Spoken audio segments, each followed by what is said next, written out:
बिस्मिल्लाहिर्रहमानिर्रहीम अस्सलाम वालेकुम। आज मैं आप लोगों को बताऊंगा कि आप $3000 से कैसे अमेजोन एफबीए के बिजनेस को स्टार्ट कर सकते हैं। ठीक है, विदाउट वेस्टिंग ऑफ टाइम जो रोड मैप है वो मैं आप लोगों को बताऊंगा। उस रोड मैप को फॉलो करके, चाहे आप बिगनर हैं, न्यूबी हैं, ठीक है, चाहे आपका एक्सपीरियंस चाहे इतना है कि आप लोगों ने कोई कोर्स किया है और हैंड्स ऑन एक्सपीरियंस नहीं है, तो भी आप लोग स्टार्ट कर सकते हैं। ठीक है, मैं ज़्यादा टाइम वेस्ट नहीं करूंगा बातों पे, आप लोगों को प्रैक्टिकली जो चीज़ें हैं ना वो मैं समझाने की कोशिश करूंगा। आप लोगों को ये एफबीए का अकाउंट नज़र आ रहा है, ठीक है। आप लोगों ने करना क्या होता है, एफबीए के कुछ स्टेप्स हैं। ठीक है, सबसे पहले आप लोग इस चीज़ को अंडरस्टैंड करें कि एफबीए क्या है। ठीक है, एफबीए कहते हैं अमेजोन पे फुलफिलमेंट बाई अमेजोन। अब एफबीए दो तरह का होता है, बहुत सारे लोग इसको भी मिक्सअप कर देते हैं। एफबीए वो लोग समझते हैं कि एफबीए एक तरह का होता है। ठीक है, अब एफबीए एक आर्बिट्राज भी होता है। ठीक है, एफबीए एक ये भी होता है कि हम लोग जो है अमेजोन के वेयर हाउस की सर्विसेज लेते हैं थ्रू ब्रांड अप्रूवल, हम होलसेल एफबीए करते हैं। ठीक है, वो अलग बात है कि हम प्राइवेट लेबल भी कर रहे होते हैं, वो तो ऑब्वियसली एफबीए होता ही है। लेकिन यहाँ पे मैं सिर्फ दो एफबीए की बात कर रहा हूँ। एक बिजनेस मॉडल है online arbitrage. Online arbitrage FBM भी होता है, एफबीए भी होता है। ठीक है, बहुत सारे लोगों को ये चीज भी नहीं पता होगी। ऑनलाइन आर्बिट्राज एफबीए भी होता है, एफबीएम भी होता है, और होलसेल एफबीए जो है वो प्रॉपर एफबीए ही है, उसमें हम ब्रांड से अप्रूवल लेते हैं। अब मैं आप लोगों को दोनों के पॉइंट ऑफ व्यू से बताऊंगा कि आप लोग कैसे कर सकते हैं। होलसेल एफबीए का मैं पहले आप लोगों को बता देता हूँ कि आप लोग $2000 से कैसे स्टार्ट कर सकते हैं। बहुत सारे लोग जो पहले से वर्किंग कर रहे हैं वो मेरी ये बात सुन के शायद मुझे बेवकूफ़ समझ रहे होंगे, क्योंकि आप लोगों ने हमेशा से सुना है और उन लोगों ने प्रैक्टिकल भी यही किया कि $5000 मिनिमम चाहिए होलसेल एफबीए के लिए। लेकिन मेरी नज़र में ये रूल बिल्कुल गलत है। ठीक है, $5000 वाला, लोग कहते हैं $5000 चाहिए, मिनिमम $5000 चाहिए होलसेल एफबी के लिए, लेकिन मैं इस चीज को नहीं मानता। आप लोगों को अभी मैं होलसेल एफबी का जो $2000 से स्टार्ट होने वाले जो रोड मैप है वो मैं आप लोगों को बताऊंगा। आप लोग खुद अंडरस्टैंड करेंगे कि हाँ हो सकते हैं। बेसिकली होता है ये है कि होलसेल एफबीए में कि हम लोग ब्रांड अप्रूवल लेते हैं। ठीक है, ब्रांड को हम फाइंड आउट करते हैं और उससे हम अप्रूवल लेते हैं कि हम आपके प्रोडक्ट्स को सेल करना चाह रहे हैं, हमें परमिशन दे दें। वो हमें परमिशन दे देता है, अपना सप्लाई चेन हमें दे देता है। सप्लाई चेन क्या होता है, इनवाइसेस होती हैं, डॉक्यूमेंट्स होते हैं जो कि हम अमेजोन को सबमिट करवाते हैं ड्यूरिंग लिस्टिंग। ठीक है, हम यहाँ पे जब आते हैं, यहाँ पे आके ऐड अ प्रोडक्ट करके प्रोडक्ट को लिस्ट करते हैं, तो यहाँ पे उसको सबमिट करवा देते हैं, या फिर बाद में भी करवा सकते हैं। ठीक है, शुरू में अगर सॉफ्ट अप्रूवल मिल जाए तो, लेकिन बेहतर यही होता है शुरू में हम यहाँ पे सबमिट करवा दें। उन डॉक्यूमेंट्स को सबमिट करवाते हैं हम, प्रोडक्ट लिस्ट करके उसके बाद हम सेल करना शुरू कर देते हैं। ब्रांड हमें कैटलॉग देता है, कैटलॉग को हम देख लेते हैं, हम उसका जो है एमओक्यू पूछ लेते हैं कि एमओक्यू कितने हैं। एमओक्यू कहते हैं मिनिमम ऑर्डर क्वांटिटी को, और इसके अलावा मैप पॉलिसी पूछ लेते हैं कि मैप पॉलिसी क्या है। ठीक है, प्राइस बात कहाँ तक करनी है। तो ये सारी चीजें जब हम अंडरस्टैंड कर लेते हैं तो फिर उसके बाद हम अपनी वर्किंग स्टार्ट कर लेते हैं।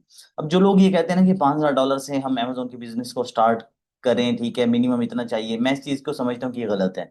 आप लोग $2000 $3000 से भी स्टार्ट कर सकते हैं, इससे कम में भी स्टार्ट कर सकते हैं। उसका बेसिक रूल ये है कि आप लोगों ने ब्रांड्स ऐसे फाइंड आउट करने हैं जो कि न्यू सेलर्स को जो है वो अप्रूवल देते हो। ठीक है, न्यू सेलर्स के साथ काम करते हैं और उनका एमओक्यू का मेन चीज होती है एमओक्यू। एमओक्यू अगर स्पेसिफिक किसी ब्रांड का है, सपोज उसका एमओक्यू 100 है, ठीक है, 100 की इन्वेंट्री आप बाई कर सकती हैं, $100 की परचेजिंग कर सकते हैं, या सपोज के 500 की कर सकते हैं। अब लोग कहेंगे कि ऐसा नहीं होता, ऐसा भी होता है। ठीक है, ऐसे ब्रांड्स भी हैं जिनका एमओक्यू ओपन होता है, और ऐसा भी है कि जिनका एमओक्यू बहुत कम होता है, आप उनसे परचेजिंग कर लें। अब यहाँ पे कहाँ पे $5000 चाहिए, आप लोगों के पास 2-3 हज़ार डॉलर हो, आप ऐसे ब्रांड को फाइंड आउट करें जिसका एमओक्यू कम हो, उससे आप परचेजिंग करें। ठीक है, एक प्रोडक्ट आपको $5 की मिल रही है, उसका एमओक्यू सपोज करें कि 10, 20, 50 लगा लें, चलो ठीक है, 50 पे आ जाती हैं, 100 पे आ जाते हैं। 100 को आप मल्टीप्लाई करें 500 के साथ, 5 के साथ, कितना हो गया। आपके कहने पे हमने एमओक्यू सेट कर लिया जी, ब्रांड है, ठीक है, ये डिस्ट्रीब्यूटर है, उसका एमओक्यू है 100 का। 100 यूनिट हम बाई कर सकते हैं मिनिमम। हम उससे एक प्रोडक्ट ले रहे हैं 5 में, ठीक है, $5 में, 500 की हमने इन्वेंट्री से बाई कर ली, हमने रखवा ली प्रेप में। ठीक है, उसके बाद वेयर हाउस में भेज दी, आहिस्ता आहिस्ता हम सेल करते रहे, और उसी हम 500, 1000, 2000 को रोल करते रहेंगे, पूरे मंथ में रोल कर सकते हैं। ठीक है, ये मुश्किल नहीं है। ये होलसेल एफबीए का मैंने बता दिया। अब मैं आप लोगों को बताता हूँ आर्बिट्राज का। आर्बिट्राज को आप लोग कैसे स्टार्ट कर सकते हैं। अच्छा, एक चीज मैं आप लोगों को और यहाँ पे बताता चलूं, अभी मैं ओपन करके दिखाता हूँ कि आप लोगों ने करना क्या होता है। आप लोगों ने जब किसी भी ब्रांड को फाइंड आउट करना है, ठीक है, आप लोगों ने कैसे चेक करते हैं कि वो ब्रांड नया है या फिर पुराना है, हमें कैसे पता चलेगा कि वो नए सेलर्स को अप्रूवल देता है या नहीं। ठीक है, उसका भी मैं एक तरीका आप लोगों को बताता हूँ। सपोज के जैसे कि यहाँ पे मैं लिख देता हूँ स्कॉच ब्राइट, ठीक है। यहाँ पे मैंने स्कॉच ब्राइट लिख दिया है। अब देखें, आप लोगों ने जिस भी ब्रांड को, ये मैंने स्पेलिंग गलत लिखे हैं, स्कॉच के स्पेलिंग ये नहीं होते, सॉरी। अच्छा, स्कॉच ब्राइट के स्पेलिंग एक्चुअल ये होते हैं। स्कॉच ब्राइट जो है, ये एक बहुत फेमस ब्रांड है, ठीक है। इसकी बहुत सारी प्रोडक्ट्स जो है किचन से रिलेटेड होती हैं, आप लोगों के यहाँ पे नजर आ भी रही हैं। ये बहुत फेमस ब्रांड है। और इसका मैं बताता हूँ सिंपल सा फिनोमिना आप लोगों को कि कैसे पता चलेगा।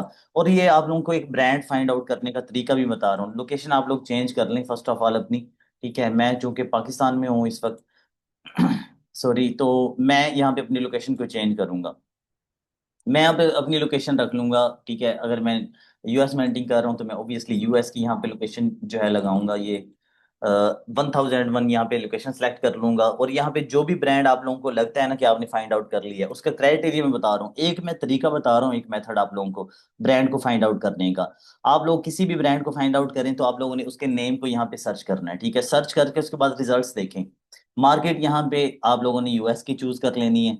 और उसके बाद यहाँ पे रिजल्ट्स देखने हैं। अगर उस प्रोडक्ट यहाँ पे रिजल्ट्स आप लोगों को शो होते हैं 500 से कम, ठीक है, तो इट मीन्स कि वो उस ब्रांड की प्रोडक्ट्स कम है और वो पॉसिबिलिटी है कि न्यू सेलर्स को अप्रूवल दे सकते हैं, ठीक है। आपका न्यू अकाउंट है, जैसे आप लोगों के पास अगर कोई न्यू अकाउंट है, फ्रेश अकाउंट है, तो आप लोग ऐसे ब्रांड्स को फाइंड आउट करें, उसको सर्च करें। यहाँ पे सर्च करने के बाद देखें उसके रिजल्ट्स कितने शो हो रहे हैं। वैसे आप इसको 1000 तक भी लेके जा सकते हैं, ठीक है। बस जैसे 1000 है ये, अगर 1000 तक भी है, आप इस ब्रांड को आप अपने पास अलग नोट पैड में या फिर शीट में सेव करें, ठीक है। उसके बाद आप लोग यहाँ पे आए, गूगल पे आके स्कॉच ब्राइट को ओपन करें, उसकी वेबसाइट को ओपन करें, ठीक है। जैसे मैं अभी आप लोगों को करके दिखाता हूँ, उसकी वेबसाइट को ओपन करके आप लोग यहाँ पे ढूंढें कि उनकी मेल कहाँ पे मेंशन है, उनका कॉन्टैक्ट नंबर कहाँ पे मेंशन है। ये सारी चीजें जब आप फाइंड आउट कर लें, उसको भी अलग से सेव रखें। फिर उसके बाद बिजनेस मेल से इनको अप्रोच करना शुरू कर दें। पॉसिबिलिटी है कि आप लोगों को यहाँ से अप्रूवल मिल जाए, ऐसे ही मिलती है अप्रूवल, ठीक है। यही तरीका है। इसके अलावा तीन चार तरीके और भी हैं, मैं उनके बारे में बताऊंगा आप लोगों को। आप लोगों ने किसी ब्रांड को यहाँ पे सर्च करना है और देखना उसके रिजल्ट्स कितने हैं। जैसे मैं सजेस्ट करता हूँ कि 500 से कम यहाँ पे रिजल्ट्स होने चाहिए। आप उसको अपने पास सेव कर लें। अगर आप लोगों के पास 500 से ज्यादा शो हो रहे हैं, 1000, 2000, 5000, लाख भी हो सकते हैं, तो आप लोग उस ब्रांड की तरफ ना जाएं, ठीक है। पॉसिबिलिटी है कि आप लोगों को रिस्पॉन्स भी नहीं आएगा।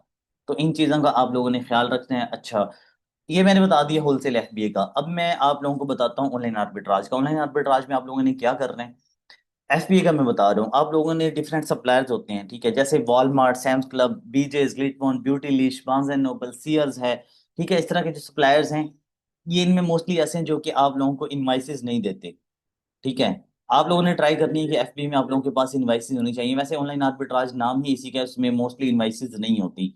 अगर आप लोगों के पास इन, मैं इनवाइसेस के अलावा आप लोगों को बता देता हूँ। सपोज कि आप लोग किसी भी वेब स्टोरेंट से या फिर टारगेट से, कोस्को से, कहीं से भी सोर्सिंग कर रहे हैं। आप लोगों ने कोई भी प्रोडक्ट फाइंड आउट की $5 में, ठीक है। अब मैं आप लोगों को 3000 से स्टार्ट कैसे होता है अमेजोन एफबी, मैं वो बता रहा हूँ। अमेजोन एफबी का मैं बता रहा हूँ। आप लोगों ने कोई भी प्रोडक्ट वहां पे फाइंड आउट की $10 की, $5 की, सपोज के कोस्को पे पड़ी है $5 की, आप अमेजोन पे देखते हैं वही प्रोडक्ट सेल हो रही है जी वहां पे $20 की, ठीक है। आप डिफरेंस निकालेंगे कितना आ रहा है, प्रॉफिट आप कैलकुलेट कर लेंगे, मार्जिन देख लेंगे, और प्रोडक्ट के स्टैट्स को देख लेंगे, एवरेज बीएसआर देखेंगे, एवरेज सेल को चेक करेंगे, ठीक है, उसकी रेटिंग को देखेंगे, रिव्यूज देखने हैं, सेलर्स वहां पे कितने हैं, एफबीए कितने हैं, एफबीएम कितने हैं, ठीक है, पास्ट में अमेजोन इन स्टॉक था या आउट ऑफ स्टॉक था, ये सारी चीजें देखनी है। फिर उसके बाद आप लोगों ने प्रोडक्ट को जब अच्छे तरीके से फाइंड आउट कर लिया, प्रॉफिट कैलकुलेशन कर ली, उसके बाद आप लोगों ने प्रेप के चार्जेस निकालने कि प्रेप कितना चार्ज कर रहा है, ठीक है। प्रेप वाला आपसे ले रहा होगा $2, $2.25, $2.50। उसके बाद आपने लेबल्स के निकालने हैं, ठीक है। लेबल भी तो लगाना है ऑब्वियसली। आप लोग फेक लेबल्स की तरफ ना जाएं, ठीक है। मैं तो सजेस्ट करूंगा कि आप लोग जो है बिल्कुल लेजिट, जो एक्चुअल में जो ओरिजिनल लेबल्स होते हैं वो यूज करें। उन सारी चीजों को निकालने के बाद जब आप लोग देखेंगे ये 5 की प्रोडक्ट मिल रही है, एक्सपेंसेस आ रहे हैं जी तकरीबन $7, सपोज $7 एक्सपेंसेस आ रहे हैं, और सेल हो रही है ये 18 या $20 की, $8 प्रॉफिट हो रहा है।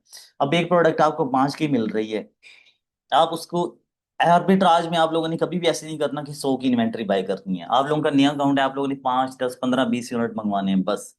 इस तरह से आप लोग जो है थोड़ी थोड़ी इन्वेंट्री मंगवाते रहें, प्रेप में रखते रहें, प्रेप में रख के जब ऑर्डर आएगा उसकी पैकेजिंग, लेबलिंग, बॉक्सिंग करें, कस्टमर के एड्रेस पे उसको शिप करते रहें, ठीक है। इस तरह से आप लोग करते रहें। और जैसे जैसे ऑर्डर्स आते रहेंगे आप लोग उस इन्वेंट्री को कस्टमर के एड्रेस पे शिप करते रहें।